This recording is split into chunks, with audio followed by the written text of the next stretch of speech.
কারবালা ফুরাত আর সিন্ধু নদীর তীরে রক্ত ঝরিয়েছি আমরাই। বালাকোট সাপলাই পলাশির প্রান্তরে আজ সেই রক্তের ঘ্রাণ পাই।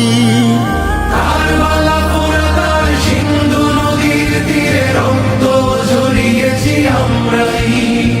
বালাকোট সাপলাই পলাশির প্রান্তরে আজ সেই রক্তের ঘ্রাণ পাই। আমাদের ইতিহাস একতার ইতিহাস, আমাদের ইতিহাস একতার ইতিহাস। ঐক্য ছাড়া কোনো পথ নাই, ঐক্য ছাড়া কোনো পথ নাই। জামাত চরমনাই হেফাজত খেলাফত আমাদের ভেদাভেদ নাই। জামাত চরমনাই হেফাজত খেলাফত আমাদের ভেদাভেদ নাই।